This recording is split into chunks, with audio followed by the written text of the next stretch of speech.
Hello everyone, this is Sweta Suryakumari. Welcome to Surya Journal. మరి మరి నీ అందానికి సలాము చేసేను, పదే పదే నీ గీతానికి పల్లవి పాడేను. యుగాలకైనా నాదానివై నీవే ఉంటావు, అనంతకాలం నీ రూపమే వరించుకుంటాను. మనసు నీదే, మమత నీదే, రేయి పగలు నాలో ఉన్నది నీవే సోని. గులాబీ పువ్వై నవ్వాలి వయసు, జగన వలపే నిండాలిలే. ఇలాంటి వేళ ఆడాలి జతగా, ఇలాగే మనము ఉండాలిలే. లలా లలా లలా లలా లలా. అన్నదమ్ముల అనుబంధం చిత్రం కోసం సి నారాయణ రెడ్డి రచించిన ఈ గీతం గాయని సుశీలతో కలిసి బాలు ఆలపించిన మధుర గీతం ఈనాటికి సంగీత ప్రియుల మధ్యలో వినిపిస్తోంది. సీతాలు సింగారం, మాలచ్చి బంగారం,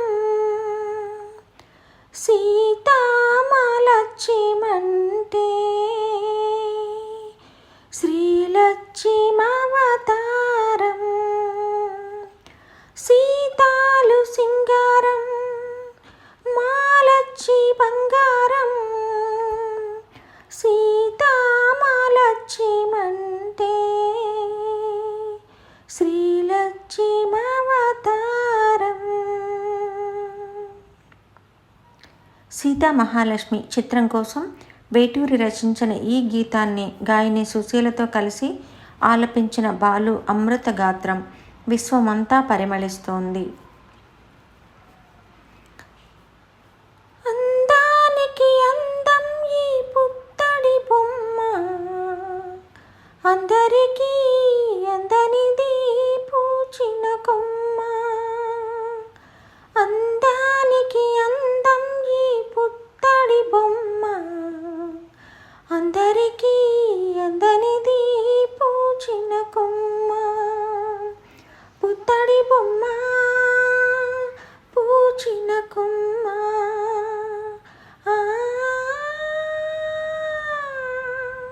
సిరిసిరి మువ్వ చిత్రం కోసం వేటూరి రచించిన ఈ గీతం మన బాలు గళంలో పురుడు పోసుకుంది, సంగీతాభిమానులను మైమరిపించింది.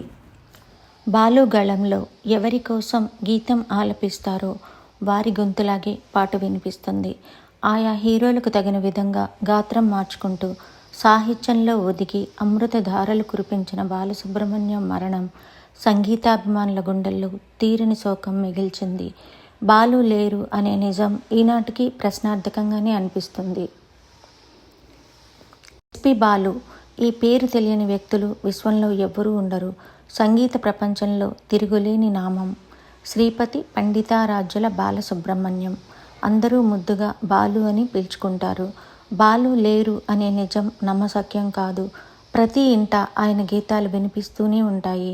1946 జూన్ 4న నెల్లూరు జిల్లాలోని కోనేటమ్మపేటలో జన్మించిన బాలు తెలుగు, తమిళ, కన్నడ, హిందీ భాషల్లో 40,000కు పైగా పాటలు పాడారు.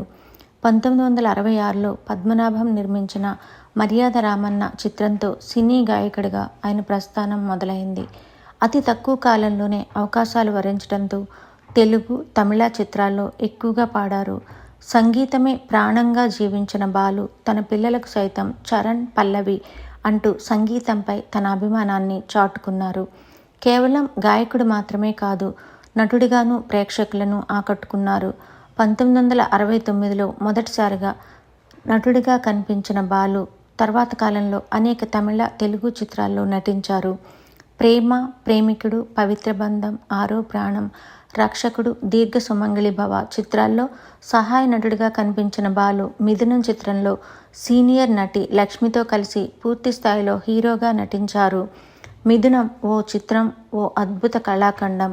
విశ్రాంత జీవితంలో భార్యాభర్తల బంధం, వారి మధ్య జరిగే చిలిపి తగాదాలు, ఆత్మీయత, అలకలు వీటన్నింటి సమాహారం మిథునం చిత్రం. కేంద్ర ప్రభుత్వం నుంచి 2001లో పద్మశ్రీ పురస్కారం, 2011లో పద్మభూషణ్ పురస్కారం అందుకున్న బాలు ఆంధ్రప్రదేశ్ ప్రభుత్వం నుంచి 25 సార్లు వివిధ విభాగాల్లో నంది పురస్కారాలు అందుకున్నారు. తమిళనాడు, కర్ణాటక రాష్ట్ర ప్రభుత్వాల నుంచి పలు పురస్కారాలు ఆయనను వరించాయి. 2020 సెప్టెంబర్ 25న మరణించిన బాలుకు మరణానంతరం 2021లో కేంద్ర ప్రభుత్వం పద్మవిభూషణ్ పురస్కారం ప్రకటించింది. బాలు, నువ్వు మళ్ళీ పుట్టాలి. సంగీతాభిమానులకు నీ గాత్రంతో విందు చేయాలి. జగమంతా నీ రాక కోసం ఎదురు చూస్తోంది. భువి ఉన్నంతకాలం నీ గాత్రం పదిలం బాలు.